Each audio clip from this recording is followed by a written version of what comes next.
to do a little slide presentation to kind of put this in context.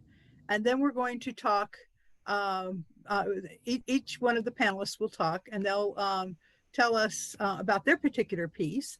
And then we're going to all talk together. So I'm going to go through the slide presentation just really quickly. This is part of the emerging integrative law movement. I've done 2 other sessions that really go through what the integrative law movement is, but I'm just going to show this to give you an idea that it's really sort of complex, and there are a lot of different issues that we look at. And one of the issues is that we look at what are our shared values among integrative lawyers. And one of those values is creativity. And so this group represents a very creative group that is approaching law in a lot of ways that are probably disruptive to your idea of what is law. These are some of the new ways of practicing that have been created, different areas that people focus on. And so that gives you an idea also about the diversity and why it took five presentations to even kind of touch the surface. One of the models that we have created is one called conscious contracts, and Linda Alvarez is here with us. Linda and I have been spearheading this conscious contracts movement, and she wrote the book, and I've been doing, we've both been doing training, and this is one of the trainings where I actually use a game board as, or what appears to be a game board, as a way of having all the issues having to do with contracts. We've been approaching the law in new ways, new approaches to old ways. So, for example, this Booth Hughes Pimenta is the purpose, vision, and mission of a law firm that was created as part of a clinic. We have at HIIL in the Netherlands, they actually had a contest to create judicial robes and created superheroes. And then this other one, and by the way, I'll provide the slides so you don't have to read all of this. I'm kind of touching the surface right now. In the Netherlands, the law school and the architectural design students had a course together, and they created sort of the new idea of a courtroom. And so they developed the design concepts, and I pulled out just this one of I'm not sure how to say her last name, Lisa Andrain, about how a courtroom should be a safe space. And so she reimagined courtrooms from the place of safety. They did another theme that was sports oriented. They had several different themes. If you want to read more about this, there actually is an article in the Conscious Lawyer magazine, and it's I think it's theconsciouslawyer.co.uk. Maybe Rhiannon, maybe you can put the link in the chat for me. So I just thought that was one of the most creative approaches to design of architecture that I'd seen. We're all a bunch of innovative folks. This set of cards here is actually for helping people decide what their housing situation will be after a divorce. It was created by Marguerite Picard in Australia, and she found that clients said, "Oh, well, I can only live in my house. That's all I can do. I can live in my house. I don't have any other options." So she created, I think it was 60-something options with beautiful pictures, and it just sort of breaks that positionality. So you might see there's like a teepee, there's a bird's nest, there are different kinds of houses. And so she created this for family lawyers. And then there are also some collaborative games that have been created, social justice games, using the tools of conflict resolution. There's some groundbreakers and pioneers and trailblazers that I want to talk about. Now, I'm I told the panelists that I had 3 that were my inspiration, and then I decided to research and find out who else I should put in there, and I found about 400 other names. So you're going to hear about the people who inspired me first. Again, when you look at the slides later, if you want to, or if you see this, you can read the detail. But one of them is Helena Hapio. And Helena Hapio, back in 1998, was already writing about proactive contracting, that contracts are too important to be left to lawyers. She started looking at user-centered contracting, and you know, was one of the real pioneers. She's the co-founder and co-leader of the Proactive Law think tank and the Nordic School of Proactive Law. And then she's also a founder of the IECCM, which is the contract management organization in Finland. She is sort of a very calm and brilliant woman. If you ever have a chance to see her in a presentation, I highly recommend it. Read her stuff. Colette Brunschwig is considered the mother of multisensory law. And I like this quote that she said in 2013 also. Humans are multisensory beings and live in a multisensory world. Human communication involves the production and perception of messages as well as the 5 senses: hearing, vision, touch, taste, and smell. Multimodal or multisensory systems are capable of receiving and sending information by using various sensory channels involving vision, hearing, and movement, but preferably all senses. So her goal is really to bring all of our senses into our legal documents. This picture here down at the bottom is of a sort of an old legal document. And one of the things she said is, before the invention of the printing press, legal documents were these beautiful sort of illustrated and you know, written in calligraphy with gold leaf, and they were these beautiful documents. And then the invention of the printing press meant that it had to be very, very linear. And so in some ways, we're actually returning to the way it used to be by bringing visuals. Suzanne Vandermeer, who is the first person who introduced me to this whole movement, is Dutch, living in the United States. She would have been with us today, but she had a family commitment. And she actually wrote a book. She wrote it in 2005. It came out in 2006, that in Dutch, called Visual Language for Lawyers: The Use of Graphic Models to Make Legal Information Accessible. So she's been teaching this idea of visual contracts in the Netherlands for a long time. There are new approaches to problem solving, design thinking, and we're going to talk about some of that among our panelists.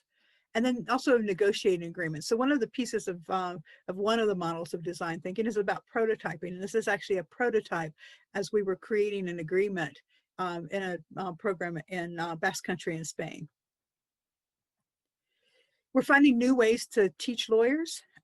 These are some examples of one of the ways that we were teaching contracts in Italy and New York City, I think is where these pictures came from, and to educate the public.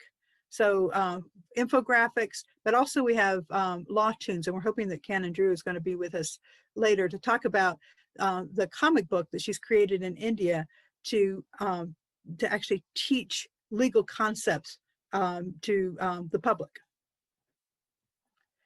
We come together to collaborate and work for change. So there's an art and law network, the Graphic Justice Research Alliance.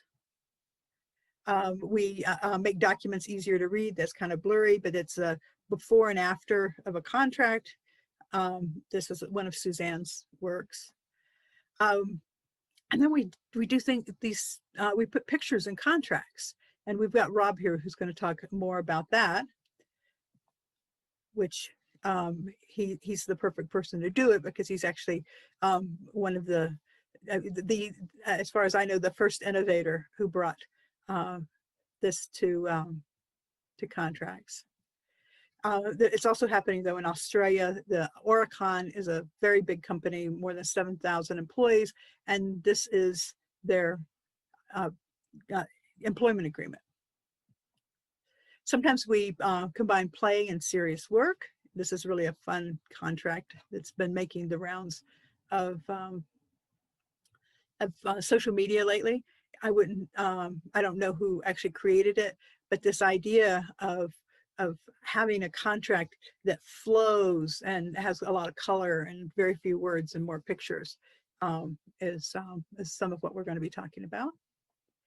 And then some of us take on cultural and systemic change. So one of the things I was talking about just before everyone came on is this idea that we are people who are we're using a lot of different ideas from different disciplines, and we're bringing them into law. And that's one of the ways that our creativity is being expressed. So that was really fast. Oh, Cannon is here. Yay. We don't have her picture yet. I couldn't see you, Cannon, until now. So who else has joined us?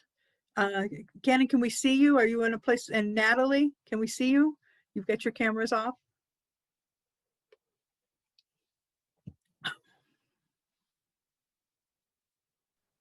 Maybe not. I'll allow you to see me in a minute, not just now. Okay. In this pose now. In this pose now. Okay. Okay.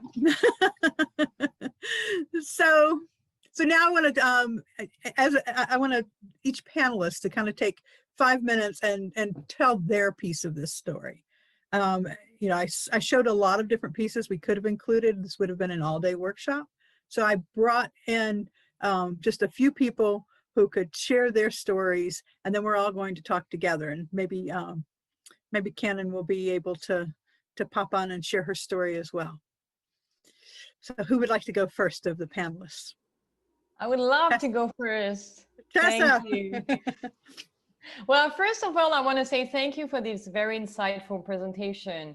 I've been learning a lot myself, and I've taken some notes, Kim, from the people that inspire you, and you've been inspiring me a lot in my journey as well. So for those of you who don't know me, I'm Tessa Manuelo. I'm the founder and the CEO of Lego Creatives. And like Kim, I started the journey to be a digital nomad before everybody became a digital nomad sort of thing with the pandemic this year. Everybody started working from home. And so this was my reality for some time now. And so I want to say thank you, Kim, for having me on this panel.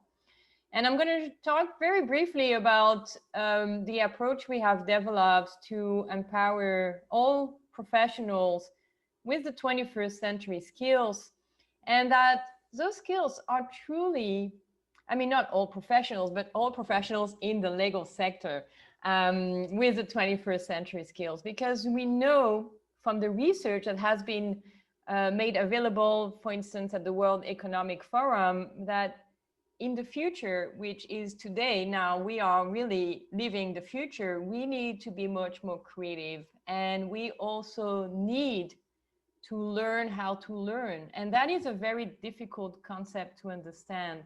But with the technologies coming into societies and in the world, things are going to change quite drastically. And so we need to be prepared for that as human beings. We need to also enhance our capacity to be empathic. We need to enhance our capacity to be creative.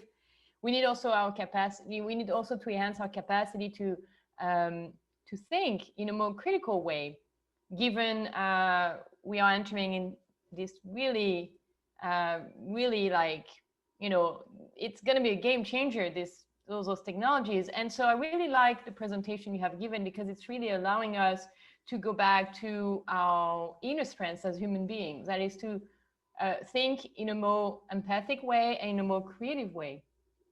And that's what we're all about at Lego Creatives. We're all about empowering you to think more creatively about the law so you can start making new proposals in the legal sector. And it may include visuals, just like what Kim has shown, or sometimes it may include technology. And it's really for you to decide what kind of paths you would like to take. But our mission is truly to empower you with those skills. And so if I can share my screen, I can just present just a little bit of visual, just for you to see a little bit the approach we're taking, because we are all about design thinking for law. And we all, if you don't know what is design thinking, it's an innovation methodology that is placing the user at the center of innovation. And recently came the word legal design. It started actually in Stanford University in 2013, bringing engineers with artists and lawyers to do an experiment to try to innovate in the legal sector. And this experiment ended up being very successful. And for that reason, Stanford created the Legal Design Lab. I believe that was in 2013 it was created. And since then, they've been running sort of workshops and programs in that field. At the time, in 2013, I didn't know about legal design, but I knew I was interested in creative thinking. And so I went in Toronto, Canada, and I learned about creative thinking. And I discovered creativity was not just for the artist. I discovered creativity was actually a structured methodology, and that they are skills and cognitive abilities that we can all enhance. And so since 2013, I started this mission to actually understand what is creativity and how it can be relevant in the legal sector. That is my background. And so Legal Creative is really a combination of that. It's about merging creative thinking, design thinking, and creating a new methodology to empower you to do innovation. Whether you're gonna do visual contracts or technological platforms, we're here to make sure you are finding your true path and you're truly living it and not just talking about innovation. Because we do hear a lot of people talking about innovation. I think it's great, but doing innovation is so much better because then you can truly do a difference in the world. And so we've been merging those different methodologies together to create a way for you to not just go through the traditional route when it comes to litigation and resolving disputes, but to actually do litigation by design. Yesterday, we had a virtual open house, and we had one of our members, she shared her incredible story in Tunisia, where she had a really complicated case to deal with for a client. And even the judge and the clerks had a really hard time to understand the case. It was extremely complicated. And so they asked for clarification. And instead of sending a clarification memorandum, she decided to use visuals and to use the legal design methodology to help the judge and the clerks understand better the case. And so this is how you can also use legal design or use visuals and graphics in a litigation process to speed up the process. She ended up saving probably a year in these litigation proceedings because of the use of visuals in the memorandums. I believe intellectual property is also a great field for design thinking because it's truly about creativity, intellectual property. And again, we had another member yesterday present her piece where she's been using design thinking for law, but in the design space, and it does make total sense to do design thinking for design professionals. And so I believe there's a great field for that too. But there's just so much more that we can infuse design thinking in compliance. We can infuse design thinking for privacy. It's actually been coined in Canada by one of the Canadian judges, privacy by design, to actually create products in which privacy is embedded in the products. So you don't have to have a separate privacy policy because the product or the platform has been created thinking about privacy and making it compliant. So there's a lot of projects you can kickstart. And I think what's really important for us to understand is that we cannot do this alone. We tend to be very isolated when we have those ideas that are very different from mainstream. And so our mission is also to bring you together to get support, feedback, and guidance. So you can have those superpowers and feel more confident about your innovation, creative power. So anyway, I wanted to just say that all of that is really at the end of the day to help with the access to justice challenge that we know around the world. There's 5 billion of people that do not have access to justice. There's 5 billion people that actually have are at risk of not being heard. They sometimes live in situations that are extremely difficult. And so we have made it our social commitment to contribute to reduce it by 1 billion. And we believe that together we can do this. But we wouldn't be able to do that alone. And so this is also my invitation to you all, is to start thinking about whether you would like to innovate because you would like to grow maybe your practice, or maybe you would like to grow your practice and also contribute socially to the reduction of access to justice. And thinking creatively, I believe, is a very powerful thing to do when you're a lawyer, because then you can really start making changes in the way you work.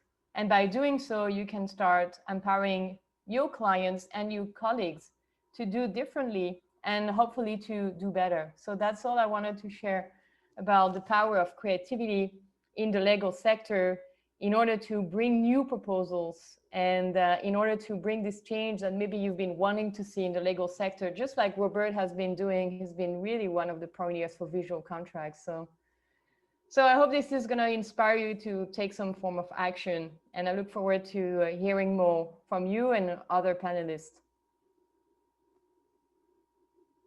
Thank you, Tessa. Who would like to go next? I can call on someone. Okay, I'll go, Kim. So now we're going to see some visual contracts. Yeah, I think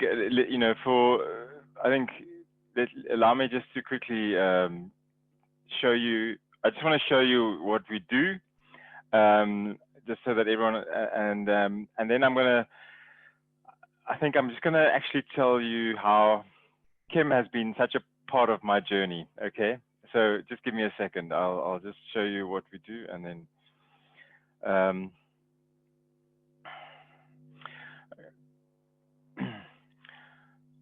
okay. Can everyone see it? Okay, so I'm just going to go back to the beginning. So this is what we do. We create comic contracts. These are contracts for vulnerable and illiterate people, and we try to show the content of a contract using pictures and represent the parties to the contract as characters, and the people sign the contract, the comic, as the contract. This doesn't supplement text. This is the contract. So this is a contract that we did for a berry farmer, and yeah, these are basically taking you through the pages here that gives you an idea of that we can pretty much explain or illustrate anything that is a part of a contract. Anyway, so yeah, I just quickly wanted to show you that. Let me just quickly stop this. Rob, this is the one you won the award for, is that right? Kim, no, this is actually one we did subsequently. Okay. Yeah, the other one I've showed quite a few times. I thought I'll show something else. Okay. Yeah, I just wanted to get the award in there. Thank you.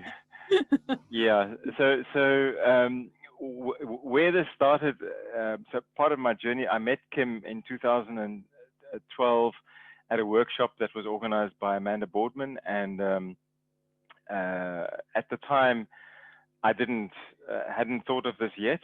It was about mediation at the time, and but I was studying at the time. I was doing another degree, and we were doing quite a lot of systems thinking, and I was reading a lot as well, and I kind of realized that with mediation, you always, mediation is a relationship gone bad.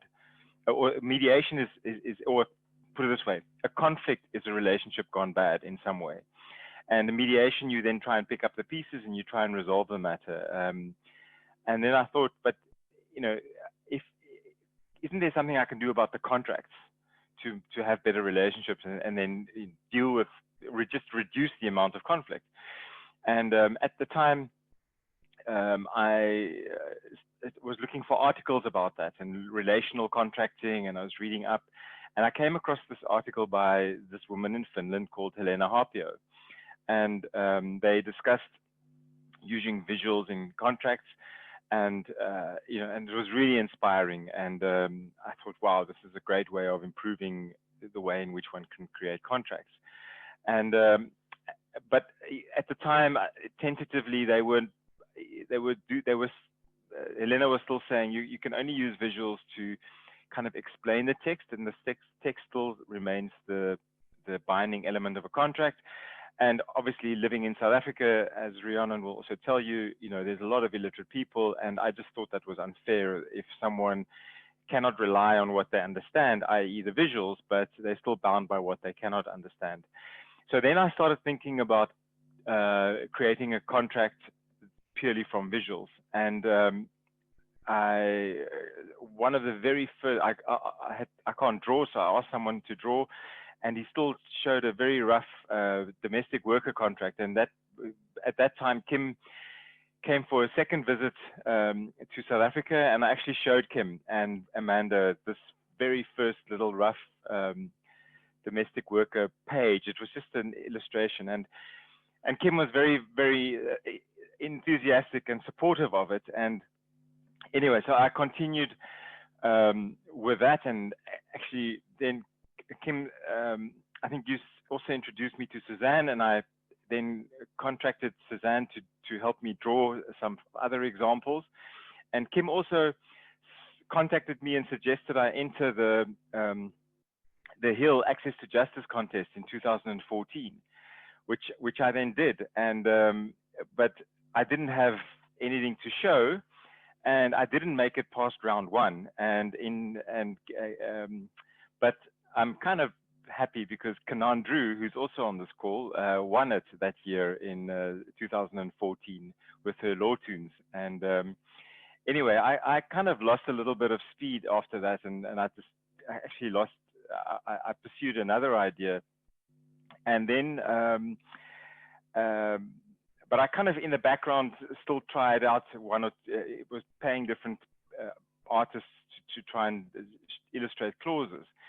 And then Kim, I was invited to a conference in Pretoria by the University of South Africa, and Kim was there again, and I was presenting on comic contracts. And during my presentation, I quoted Helena Harpio. And then after my presentation, Kim came to me and said, would you like to meet Helena Harpio, or I can introduce you to her? So, which she then did. Actually, she did it while she was sitting in the conference. And I subsequently found out that Kim was texting Helena saying that someone is presenting here and mentioning you in the presentation. So yeah, so that's I then met Helena Harpio, and actually we then decided to write an article together, and then Helena invited me to present the idea at a conference in Switzerland. And then I was under such pressure to obviously now I'm from Cape Town, and suddenly I'm in this fancy conference in Switzerland, and all I really had is an idea to share, and I was very intimidated, and went to one of my clients and I said, please, I've got this idea, but I want to get a really good example. I've got to pay some really professional people to do this, and it's going to cost a lot of money, which I don't have. Would you mind, they're in farming, they got big citrus farms, would you mind giving this a chance? And they said yes, and they gave me the money. And then I was able to produce the first comic contract. And my client also said, you know what, we really like this, we're going to do this. So when I arrived in Switzerland, I was able to present this final finished comic contract that was actually being used on a farm. And as a result of that, the IACCM award came, etc. And things went from there. So that's just a short history. And you can see that Kim, who was pretty much there every step of the way. And yeah, I just want to acknowledge that and thank you very much, Kim. Thank you.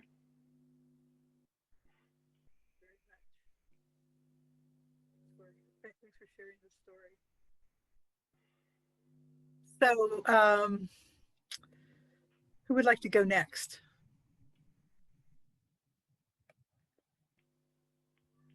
Anne Marie? What do you think would make Oh. sense? Yeah. Yeah, what do you think? I'm not talking anything really about contracts, so I don't know if you want to continue on that path. Linda, happy to wrap up. I'm not going to talk about contracts either, Oh. so it's up to Kim. I'm happy to go next.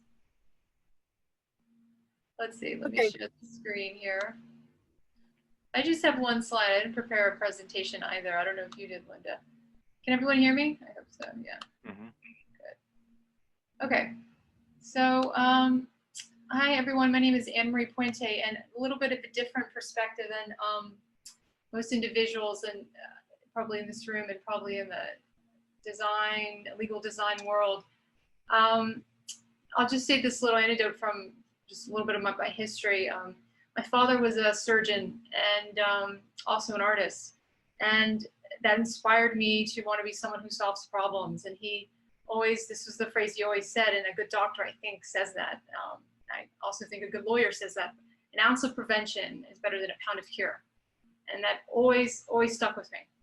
And that's something that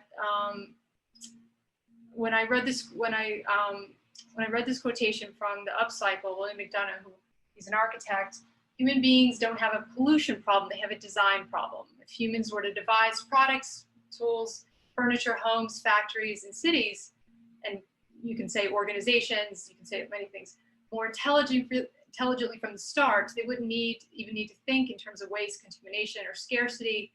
Good design would allow for abundance, endless reuse, and pleasure. And of course, peace and no harm. And this is where I think that's the interesting thing for me. It's the design failures in our products and our systems that actually inspired me to study design.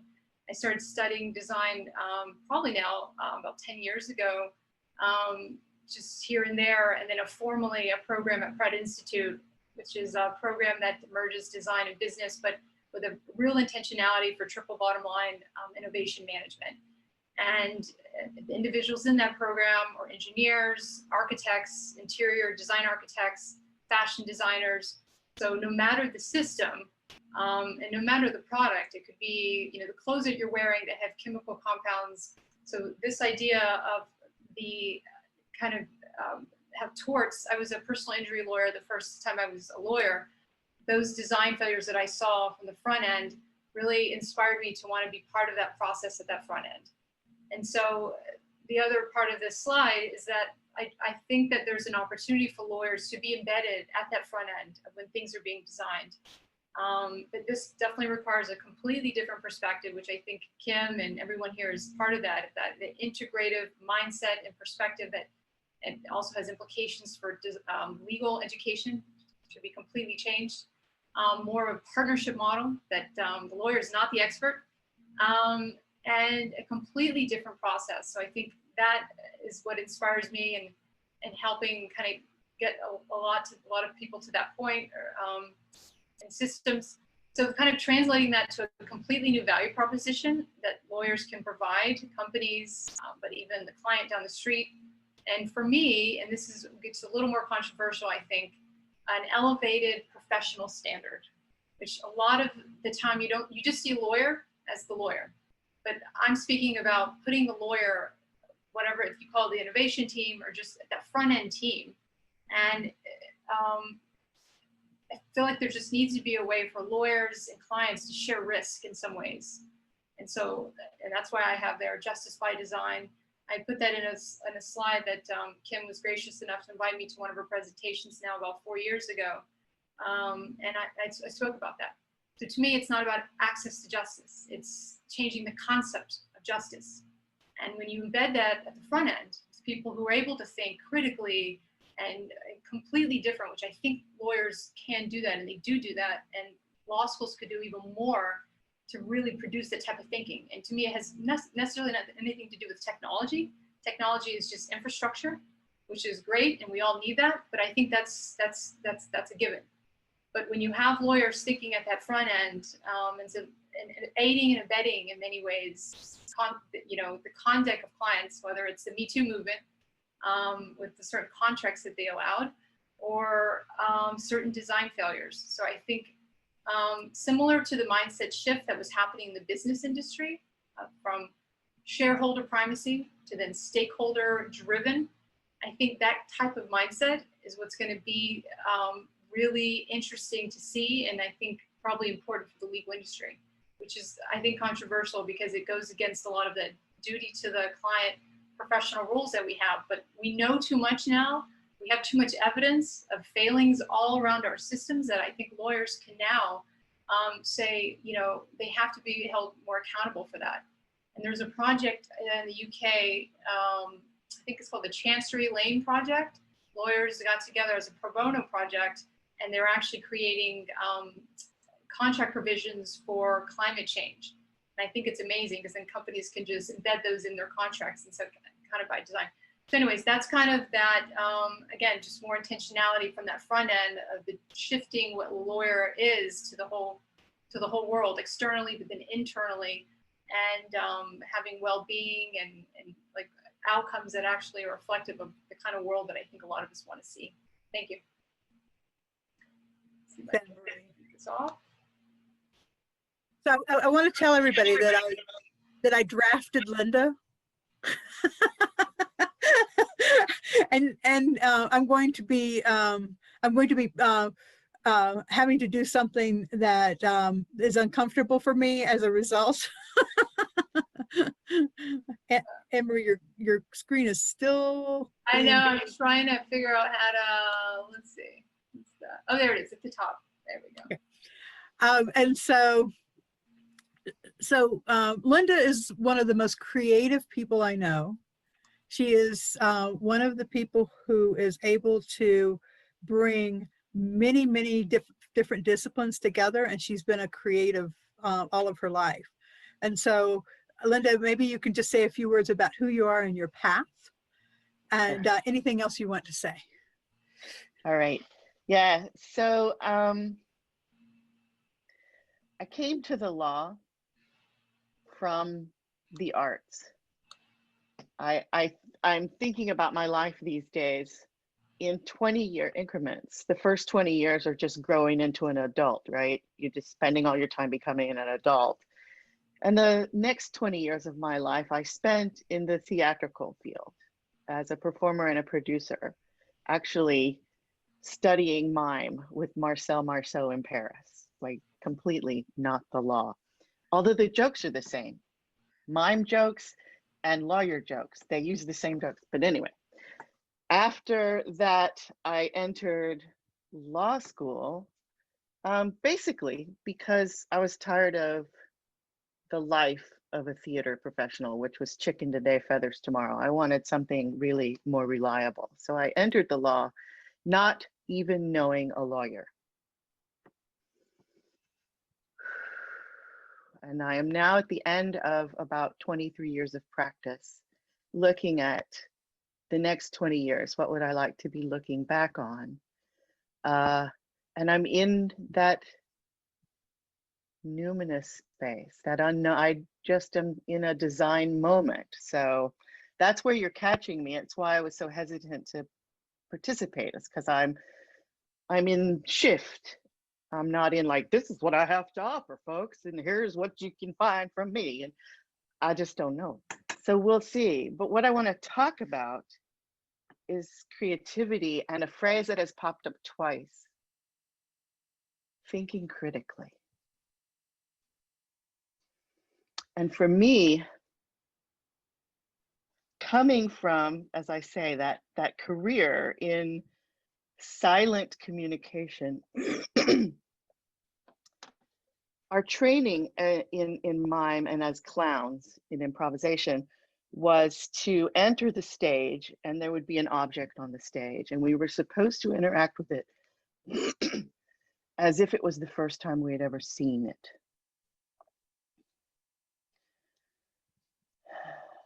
And this is how I entered the law. It was the first time I'd ever seen it. And it's something that is at the heart of creativity. Creativity is in not knowing.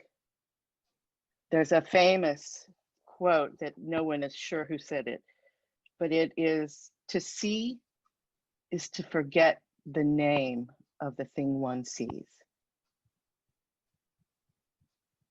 And this is where, this is the structure of perception wherein lies creativity.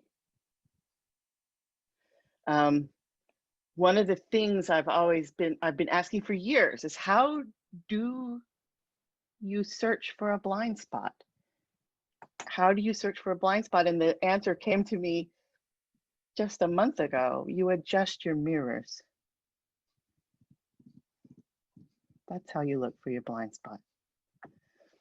So this is, I love that we are using the word think critically, but I think our meaning is actually forget the name of what you see. Forget everything you know about how this goes, and enter the conversation from there. So that is not an easy place or a natural place to come from. That's not, especially for lawyers, we're supposed to have the answers. What do you mean I'm supposed to come from not knowing? Good grief, that's ridiculous. But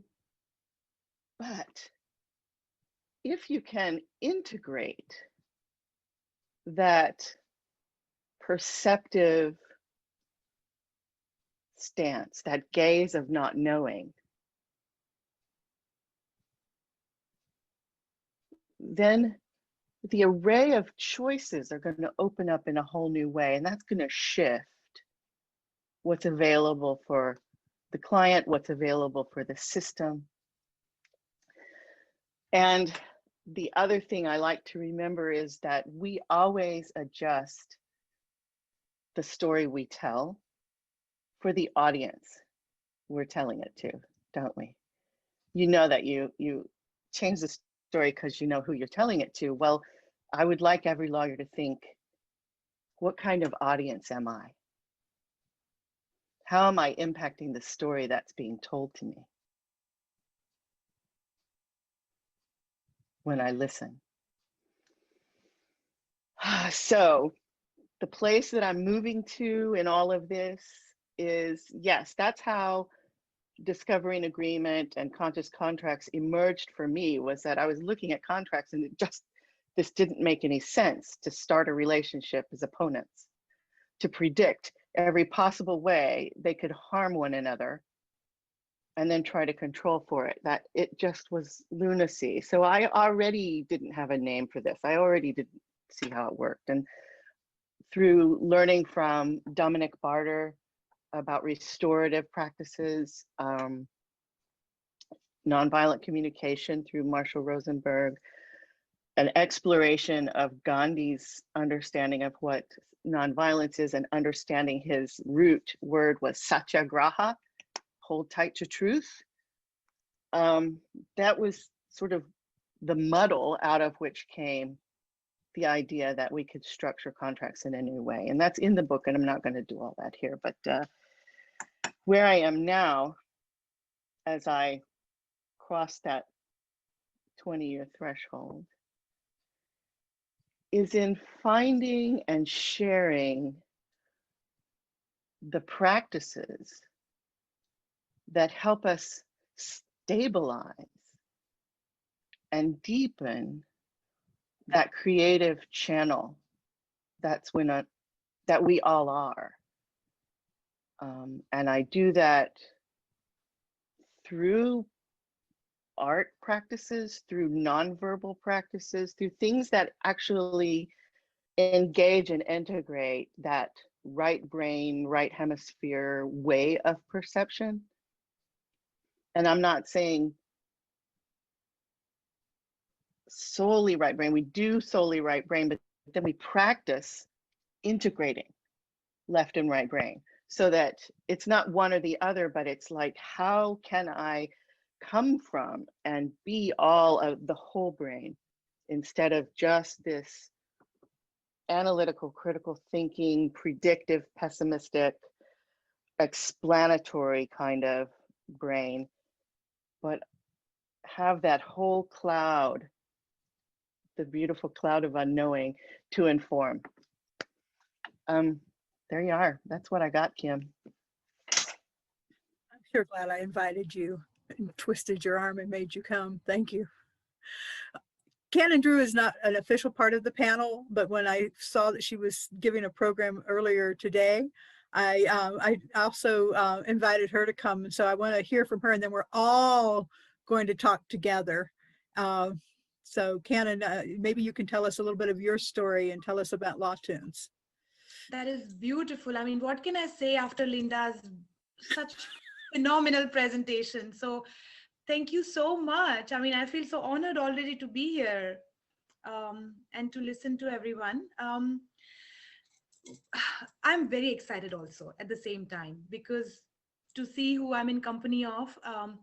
I also saw a message where somebody said, I found my tribe, and that's how I feel. I see Robert and Trissa and everyone, and of course, Kim, who's been such a beautiful weaver of this community, which is so needed. So what I'm going to do is to share a little bit of my journey into justice and visualizing of the law. I have a presentation which I gave this morning, but I'll take some excerpts from it so that, yeah, this group can also see a little bit of the law tunes. So I believe you can see my screen now. Yeah. Okay, thank you. So this is the world of black and white. This is the world of the law, the black letter law.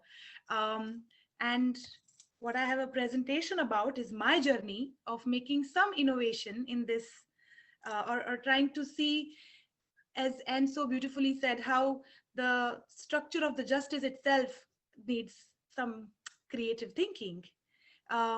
One individual in a bigger system, especially in a system which is so traditional, so entrenched with vested interest, so many political scores being settled, it's not easy to change. But that's exactly why it needs to change. And yes, this is my humble attempt, very small. So much needs to be done, especially with the power of community like these, that these flames continue to be ignited and change happens. And it has to galvanize, and it has to kind of take a proper form of a flame which brings good destruction, I think. I say this because it takes so long for cases to come to a logical conclusion in so many parts of the world. Especially, I have seen as a lawyer in India myself, as cases of land or family disputes, they particularly take long.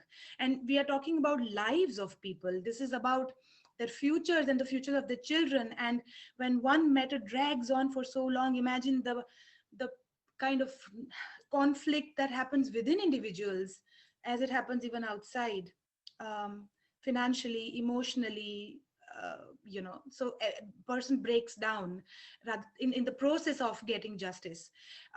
This is unfortunate because there are lines and lines and lines in front of courtrooms, when everything happens at a click of a button now. You buy airline, you book your next vacation in a click of a button, or get your next meal. But something as fundamental as justice, if it takes years of delay, it's unpardonable in the kind of world that, as Tressa said, this is the future we are living in. And can we afford to have systems around which perpetuates injustices? Indeed, when I say perpetuating injustices, I see something like this. The scale of justice are also twisted in favor of people who know the law, people who understand the right people, unfortunately, or who have the right connections to navigate themselves. yeah, and the size of people's pockets decide. The moment, for example, you have a more powerful, influential lawyer, automatically aren't your chances of getting quote unquote justice higher? I mean, those are the questions and those are the realities. Um, but on the other hand, we see more and more people with the rise in education looking at justice systems. I mean, there was also a mention of the movement that we are seeing now. The demands from the justice systems are getting higher, and budgets are shrinking, and yeah, the systems are still as old as 1800s. When I looked around as a lawyer, I felt heartbroken every single day to see the delay, and I wanted to reach out to people to say, you need to know the law, but how can they know the law if the way it is presented is in these kind of forms, so bulky, and so just you hesitate to interact with it. So what could be done, when ignorance of law is not an excuse? How can we bridge this gap of making people aware, making people more informed, and also changing the systems? Linda mentioned Gandhi. I come from the city where Gandhi started his first ashram of non-violence movement, Satyagraha, the Sabarmati ashram. And he has said something so powerful, right? That be the change you wish to see. Even though, yeah, these efforts may be small, but they are needed. And they at least you have a clear conscience that you are working in the direction of what you feel very strongly about. So I decided to take this initiative on my own to make law simple. And how I decided to do it, to look around who are the people whose minds can be positively changed to understand laws for better. And I looked at the textbooks in the schools, because children are the first, they are the future. How can we make laws interesting for them? I saw that they were studying law as part of their school curriculum. And unfortunately, the school curriculum was, I'll just skip here, that it was dull and boring, and that's why they don't like to interact with law. And that's when the idea of something creative around law came up, to make fun visuals of laws that makes laws interesting for kids to learn, and also inform them even without them realizing that they're learning about it. So how we did it? Law tunes are created in Hindi and in English. There are two parts of Law tunes 1 and 2, and the regional languages are also being created in translations of right now. The first compendium of law tunes is comprising of the fundamental rights from the Indian Constitution, the 5 rights that we have taken up, something that every citizen needs to inform themselves about. How we did it? Through crowdfunding. So people came from across India, across different parts of the world, because they believed in the prototype that we created and they wanted a full-fledged law tune. So we had 2 successful rounds of law tunes that kind of made it into a reality. When we went to kids to see their feedback, we saw 100% vote for law tunes when we asked them, what do you prefer, your textbook civics or the law tunes? In fact, what was also more heartwarming to realize is to see that 70% kids retained the law which was explained to them as per the comic book after we did a small test. We have sold about 8,000 books now, and one of the compendium that we created for the Election Commission of India has reached hundreds of thousands of people, because when government adopts it and makes it part of their curriculum, then the impact numbers and the way information is reached is higher, especially in India. That has been my experience. So yes, the books are available on Amazon, and that's why it's also a market solution that people are buying it. It's something that they like to read, and this is where I am. I don't know how much time I have, but I can quickly run through some of the visuals. I can explain you the story. Couple of lines. I would say that before creating law tunes, we not only interacted with a lot of kids to see how they think and which kind of authority they listen to, not listen to. We went to the child psychologist to see what is palatable at what age, how they are growing. So because the world is shifting and young kids are also learning faster than we imagine. So to give them the kind of content which is interesting for them is very important, especially it is in a form of a book. Everybody's talking about digital content right now, but our attempt was also to create something for rural audiences in India where internet penetration is not there. A book can be shared across the school library. The book can be given to people in different households. So it's also something that can be easily communicated. So these are, I'm very happy to go through, but I'll just be conscious of the time.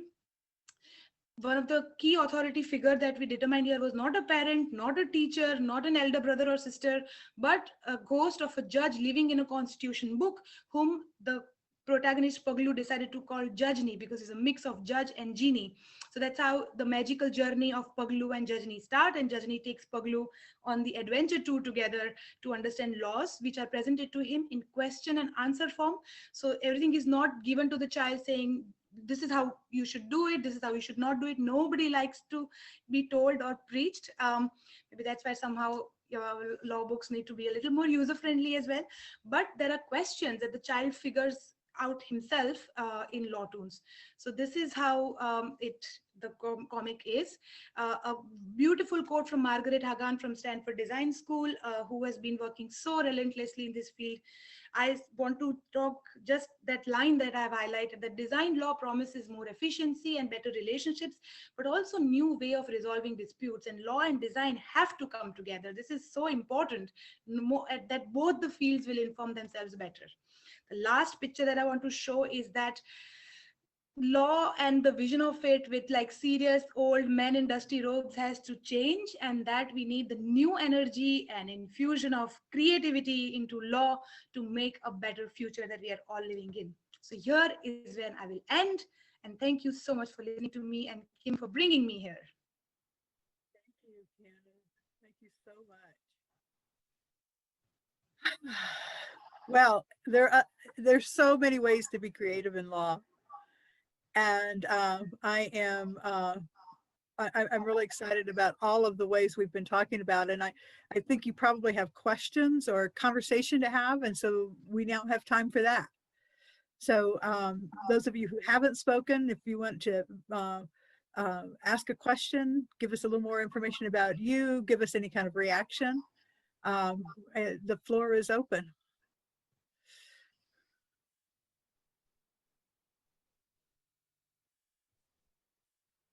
I just want to say that what really struck me from all the speakers is this sort of bringing more fun into law, and make, you know, that through making it accessible and using a creative mindset, we can make something that has a sort of reputation for being very inaccessible and very dry and very boring into something that is alive and actually has some fun in it, and that really appeals to me, and it's very inspiring to hear what everyone's doing. I think, you know, the whole this is just, yeah, things are really changing, and you know, the be the change quote, I think that's so powerful, because that is the way that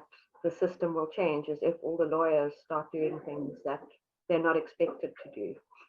So maybe we should all do something a bit unexpected, and that will make a big difference. So anyway, I love the presentations. Thank you very much to everyone. Thanks, Kim, for bringing those people together. And especially for Canon, because I missed your Law Tunes presentation and I really wanted to get to it, but I couldn't get there. So I got to hear some of it now. So thank you for that.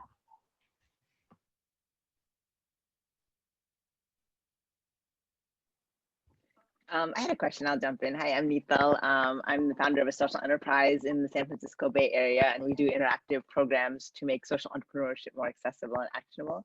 But I have a question for each of you, because you're doing something so creative and at the edge of what law could be. But whenever you think about that, you're disrupting something, and law is a very, like, you know, old school, old style kind of. So have you met any resistance, and how have you handled that in this vision that you're doing, and in this work that you're doing, and in this, you know, this future that you're trying to co-create?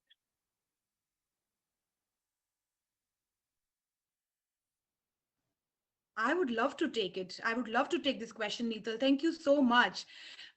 I say this because there is resistance in so many ways, in so many layers. So firstly, who is doing it is the question. I have faced numerous challenges of self-doubt, wondering why am I doing, what am I doing, where is a clear business model, how can I make this something sustainable and scalable. So those kind of questions are perpetually there.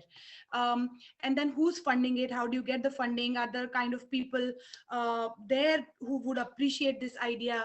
So that's the second layer. Third layer is once you create it also, you know, you kind of get past these two levels, and then you feel like, okay, I have a product. And then there is a level of question that, okay, I mean, I'm of course talking from the perspective of law tools, but people say, are you trivializing the nuances that the law definitely requires, you know, because the law is definitely into the nitty gritties, and sometimes it has to have the complexity, it has to have that layers. With creativity, are you not diluting that? So that is also a question that you have to field. I personally believe that law is for everyone, and there are certain laws, they perhaps require the nuances, and perhaps that should not be diluted. But if something impacts people's lives in fundamental ways, such as the Constitution, why should it not reach everyone? So that is something that I have fielded this way. And the fourth level of the resistance is from the traditional systems, which does not want to take it forward. There are options and solutions out there. I mean, comic contracts, so beautiful. Why are they not, like, why are the lawyers and law firms not funding these initiatives in a big way? Why can't the people who have the power to systematically bring innovation are worried that their seats perhaps will be shaken? Or so, especially lawyers, yeah, and law firms, not a very good experience, to be very honest, even though I'm a lawyer myself. Can I speak to that, Kim? It's my experience that everyone who works in the law knows it's broken. But they're convinced it's the only thing we have. It's the best we have, is what they're convinced of. And in my experience, the only way that I have found is not to try to convince them to change or try to teach them to change, but to be the change, to do the thing the other way until they see that I can put my weight on it and I'm safe. And then they begin to want, they want to know, they want to understand, because they need to see that it's safe. Everything in the law is about not making a mistake if you're a legal professional. And so why would you change? How can you change? It's not safe, they say. They ask me, is it safe? I ask them, are you safe now? And that's where we begin. But really it is by being the change. And the other piece is going to the client rather than to the law, because the lawyers will change when the clients demand it. And so that's why my entry point is the business person, the conscious conscious business person, the social enterprise, those people who want to know how to interface with this conventional system without being subverted. And that's the place of practice where I think we can enter and begin to, I call it inserting a virus.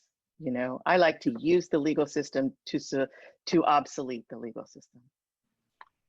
Can I make a comment, Kim?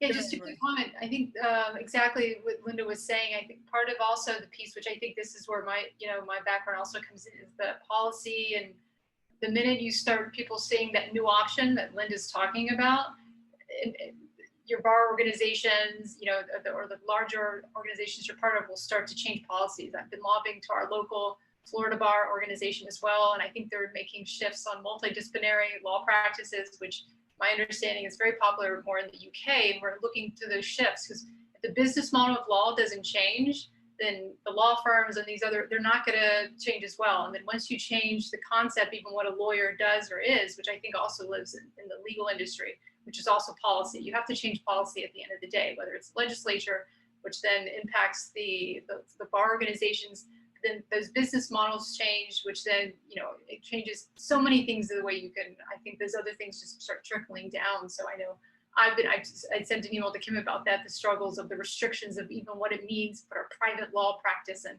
if you're doing something slightly different, are you, you know, going against those rules? So I think that it's interesting to navigate that and find something where you can still practice the way you want to be as a professional, as a healer and a problem solver, but then also, you know, change the rules that are there. Like Linda said, creating that new option. I'd like to actually go ahead, Rob, and then I just want to speak to Nital's question as well, and just riff right off Linda's comment. You know, my experience has been, you know, speak to the client, speak to the user. You know, lawyers like to be gatekeepers, but yeah, if you go to them with an innovation, you know, they find 105 reasons why it can't work. So yeah, I've just always spoken to the clients directly. Also, you know, just don't ask for permission, just do it, and deal with it, you know. And then also to the point about whether, you know, law being a safe thing, I often get the feedback from people or questions from people saying, yeah, but, you know, pictures are subjective, or, you know, maybe this could be misinterpreted. And, yeah, you know, I say, look, I'm not suggesting that this new idea is perfect. You know, I'm just saying to you that I think it's a lot better than what you currently have, specifically for my user group, which is vulnerable and illiterate people. So yeah, it's also about just managing that expectation to say it's not perfect, but I think it's better, and you know, and we can measure it. And yeah, those are my kind of experiences of the resistance I've faced until now. Thanks. So, you know, I've been doing this for a long time, and then I can't quite pinpoint, but it was 2002 or 2003. I went to a conference. It was actually a committee meeting of the American Bar Association, and it was lunchtime, and we were randomly scattered around the room and at tables of 8, and then we were asked to introduce ourselves. And I started talking about that I saw law as a healing profession in my introduction. 7 people suddenly saw someone across the room they had to go and see. And I was left sitting alone at that table. And so it was middle school nightmare, you know, like, you know, alone at the lunch table. And I'm not sure why. I think I'm just stubborn. I could have just given up then, but over the years I've been really convinced that community gives us courage, and that even if you're the weirdest lawyer in your town and you know that the other, like Cannon knows Rob is doing his work, and so that's why I connect people. It's like they now have a community of people who are just as weird as them, even if one is in South Africa and one is in India or in the Netherlands now, you know, and so that that's been my sort of my antidote, is that, like, I actually do believe this is the new legal system that we're creating. And so we are pioneers in a new way of designing the law.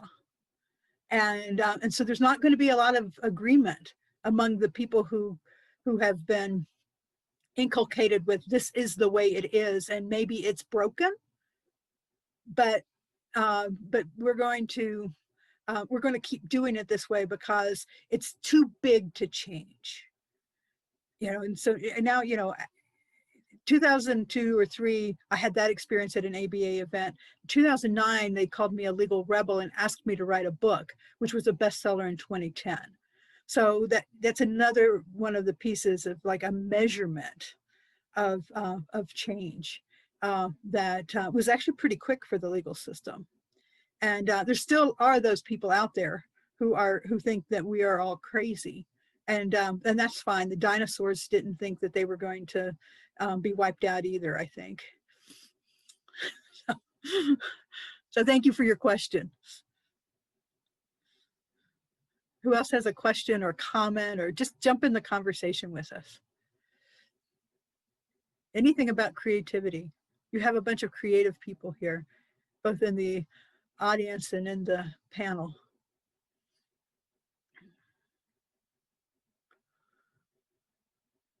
Panelists, do you have questions for each other?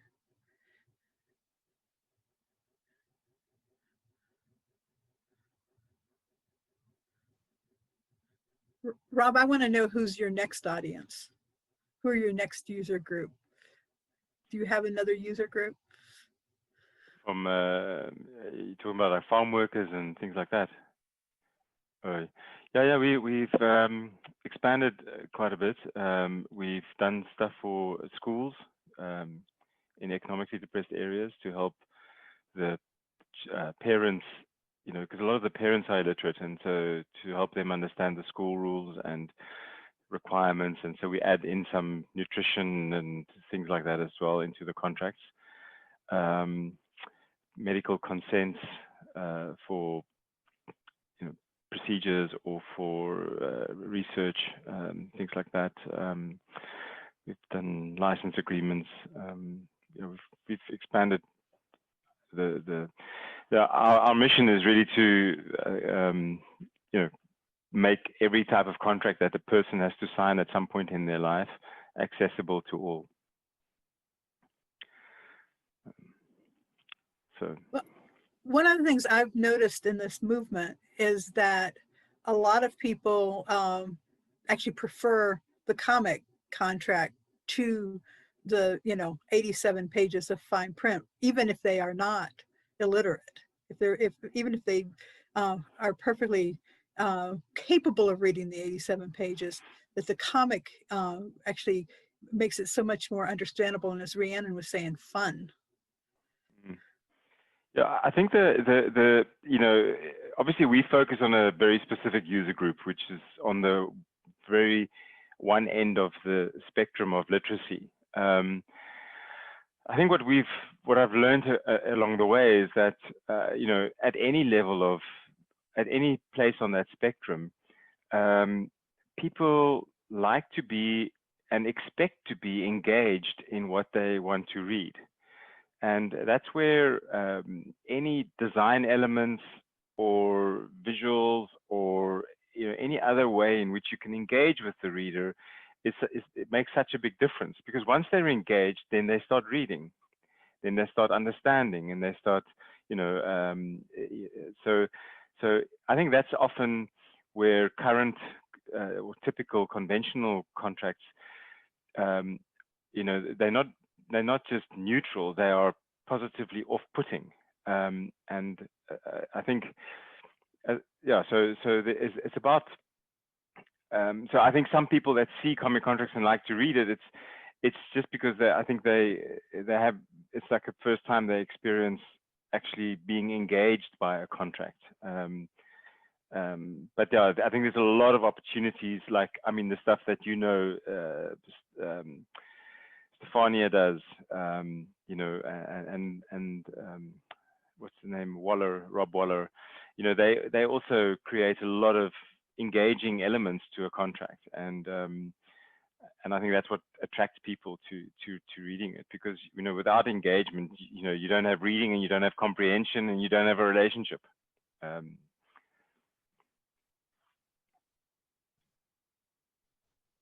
I have a question, for the other panelist, and that was very rightly just picking up on what Robert said right now about creating the right relationships to see, who is the person who you are kind of creating the work for.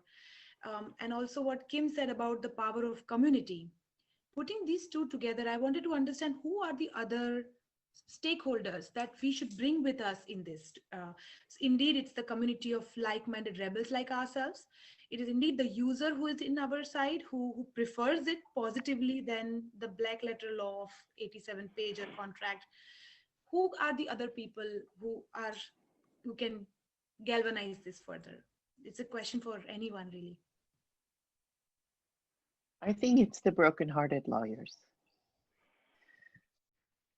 I think that my heart was breaking, and I had to either leave the law or find a way to practice it. That didn't break my heart. And one of the things I always say is that lawyers are expected to stand at this intersection with their clients at the most difficult time in their lives, the most emotional time in their lives, the most fraught.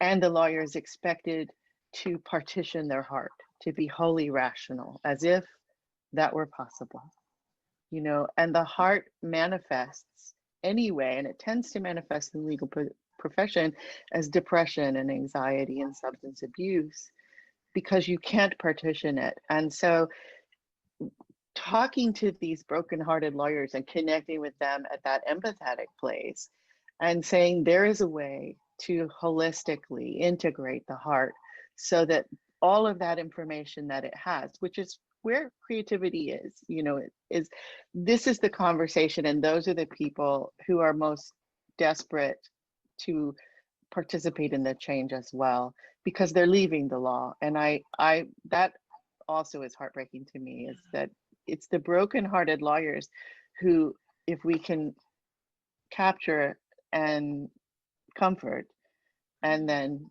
nourish, I think they will swell our numbers.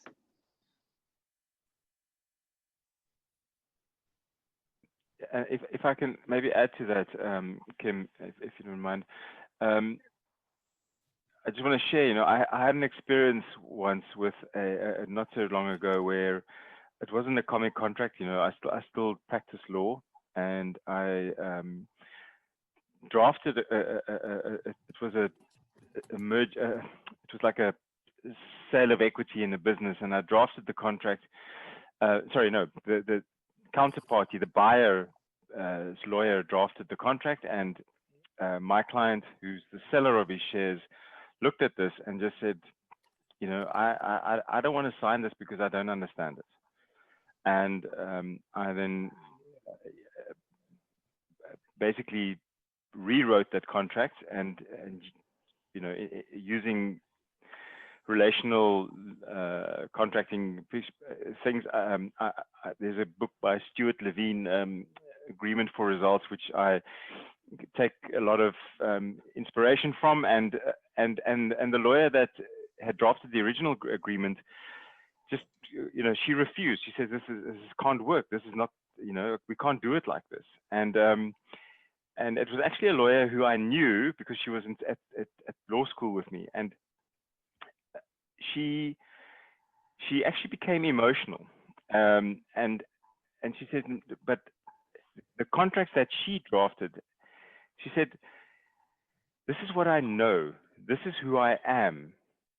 And I realized that her identity was tied up with the kind of work that she always was praised for, what she knew to do well in that kind of black letter law environment. She came from a large law firm, et cetera, et cetera. So her identity was tied to this product. And by me saying, no, we must do this differently, she was experiencing this as a kind of, it's like she was becoming redundant. And I was struck, you know, I never expected my counterparty to become emotional like this, but it really made me think a lot, and realize too that we must be empathetic to lawyers who, you know, who live this and who identify with this type of law, and somehow, you know, maybe things like what Tessa's teaching, you know, actively, you know, introduce them and to those opportunities to say, look, have a look, you know, there's maybe another identity or a complementary identity that one can learn along the way. Anyway, I just wanted to share that. We're running out of time. And I see Myrna has come on. I think she has the next program, and we're going to need to exit the room here. So I want to thank everybody for the conversation, for the chat. This is one of the richest chat rooms that we've ever had. Thank you to the panelists for coming reluctantly and otherwise. You were brilliant. And really, I'm just so excited about this topic, and I hope we can continue the conversation in other venues. I've put in the chat room, for those of you in India, Rob and Anish Wadia, who has a TED Talk about this kind of work, and some other people, I don't remember exactly, I think Camilla Anderson from Australia, are doing a program for law essentials. In India. It's a law student group, and you can email me at jkimwright@gmail.com. I'll give you the information, and you're all invited to stay for Myrna's program on trauma-informed law, which is another important topic in the integrative law movement. So thank you all, and take care.